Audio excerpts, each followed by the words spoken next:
N'en déplaise à tous les professionnels de la peur et de l'angoisse, dont les noires prédictions ont envahi nombre de nos médias, les Jeux olympiques et paralympiques ont été une réussite, et Léon Marchand, le nageur aux 4 médailles d'or, leur sourire, dont la joie a momentanément fait oublier à beaucoup d'entre nous les soucis du quotidien. Le sourire et la joie sont aussi au cœur de notre paracha de Kitavo, ou au milieu du déluge de malédictions annoncé par Moshe aux enfants d'Israël, s'ils se refusaient à suivre les voies de l'Éternel. Voilà que le seul et unique reproche adressé par Moshe à ses frères est l'absence de joie dans leur accomplissement des mitzvot, des commandements divins. Étonnant, car Moshe ne se plaint pas que les enfants d'Israël ont rejeté la Torah et les mitzvot. Non, Moshe s'adresse à des juifs qui accomplissent la Torah et les mitzvot, mais sans entrain, sans enthousiasme, sans joie, comme un fardeau, un travail, une besogne dont on aimerait tant se débarrasser. Reproche étonnant, voire stupéfiant, quand on lit les descriptions terrifiantes des catastrophes qui s'abattront sur les enfants d'Israël, que malheureusement les générations passées ont connu, et pire, que nous avons encore vu de notre propres yeux le 7 octobre dernier, où près de 1300 d'Israéliens ont été massacrés, au seul motif qu'ils étaient des Juifs, désireux de vivre en paix sur la terre d'Israël, la terre promise à nos patriarches. Reproche stupéfiant, car est-ce que l'absence de joie dans l'accomplissement des mitzvot peut-il justifier de tels malheurs? La réponse nous est fournie par le Rambam, Maïmonide, qui écrit dans son ouvrage monumental, le Mishneh Torah, que la joie pour la joie n'est pas une mitzvah, mais une forme de débauche. Mais la joie qui découle de l'accomplissement d'une mitzvah est essentielle. Et Rabbeinu Bechaye rajoute que, hormis la joie que doit ressentir une personne qui a réalisé une mitzvah, la joie doit également habiter cette même personne dès le moment où elle s'apprête à accomplir la mitzvah, et ce jusqu'à son terme.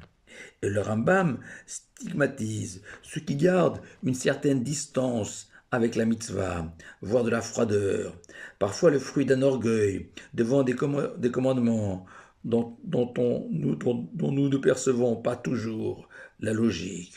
Au contraire, conclut le Rambam, inspirons-nous du roi David, qui lors de l'arrivée de l'arche sacrée a oublié sa condition royale pour se mettre à danser devant l'arche sacrée sans limite, car la mitzvah, comme son nom l'indique, est bien ce lien entre l'homme et Dieu, ce moyen qui permet à un être humain de chair et de sang de se relier au Tout-Puissant, éternel et immatériel.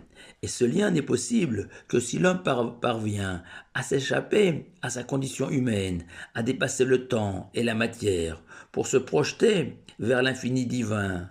Or, seule la joie peut être ce moyen, ce propulseur de l'être humain vers les cimes divines. Ce que résume le Talmud en écrivant « Il n'y a de joie que dans le vin, avec modération, évidemment. Le vin, cette boisson euphorisante, enivrante, où l'homme porté par le vin va oser tenir des propos que jamais il n'aurait tenus, adopter des attitudes, des gestes que jamais il n'aurait adoptés ou accomplis. Comme si, l'a si joliment écrit une philosophe juive française, la joie est une évasion hors du temps, car la joie a le même effet euphorisant que le vin. Dès lors, une mitzvah accomplie sans joie va forcément manquer sa cible, l'infini, puisque l'homme ne va même pas décoller, s'envoler vers le ciel, comme une fusée spatiale sans propulseur. Inversement, la joie avant, durant et après l'accomplissement de la mitzvah garantissent à l'homme une sensation unique, celle ressentie par le Harizal, grand maître kabbalistique, qui a révélé qu'il doit son niveau spirituel aussi élevé au fait qu'il se réjouissait de toute sa force lors de l'accomplissement d'une mitzvah. Le Mishnah Brura écrit que l'immense Gaon de Vilna dansait à Simchat Torah, tel un danseur désarticulé, nonobstant son statut d'un des plus grands sages de tous les temps. Mais attention, comme le sous-entend clairement les mots de la Torah, Tachat asher lo avata et Hashem besimcha, littéralement, car tu n'as pas travaillé pour Dieu dans la joie. Un oxymore, puisque travail est synonyme de peine, de fatigue, le contraire de la joie. À moins de comprendre qu'un travail bien fait, voire remarquable et encore mieux exceptionnel, procure à celui qui a réalisé ce travail une joie unique à la mesure de l'effort consenti. Et c'est ce qu'enseigne le Talmud. Dans le traité de Shabbat, il n'y a de joie que dans la mitzvah, à condition d'avoir appris tous les détails de son application, la halacha, après avoir cherché à en comprendre le sens, la portée, la richesse, et puis enfin, avoir donné du meilleur de soi-même, de son argent, de son temps, au moment de la réalisation de la mitzvah. Et c'est ce que confirme le Rachem Akadosh, faisant remarquer que juste après le reproche de Moshe de ne pas avoir servi Dieu dans la joie, Moshe annonce qu'un peuple étranger, dont tu ignores la langue, s'abattra sur les enfants d'Israël. Et le Rachaïm y voit ce fameux Mida Keneged Mida, cette punition miroir, puisque vous vous êtes abstenus d'approfondir le sens des mitzvot, leurs détails. Alors l'Éternel enverra contre vous un peuple étranger dont tu seras contraint d'étudier la langue, l'apprendre, sa grammaire, se familiariser avec ses expressions et ses proverbes. Pourquoi? Parce que tu as abandonné l'étude des mitzvot, socle de la joie de Lévi. Et il est possible d'ajouter dans l'esprit du Rachaïm que Moshe utilise le mot tachat pour dire car tu n'as pas servi Dieu dans la joie.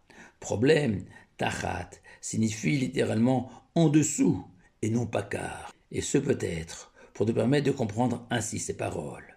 Toi, juif, tu t'es contenté d'une vue superficielle de Torah. Tu es resté à la surface de l'océan des mitzvot, alors que si tu t'y étais immergé, tachat, en dessous, dans les fonds marins des mitzvot, tu y aurais découvert tant et tant de merveilles qui t'auraient procuré une joie extraordinaire, une prière expresse, sans en comprendre le mot, ou sans réfléchir à leur sens aussi. Cette fameuse TGV, initiale de Tefila à grande vitesse, par exemple, n'apporte que très peu de satisfaction à celui qui l'a récité, et encore moins de joie. Et ce n'est pas un hasard. C'est dans la paracha de Re'é, où Moshe enseigne plus d'une cinquantaine de mitzvot, aussi contraignantes que la cacheroute, le Shabbat notamment.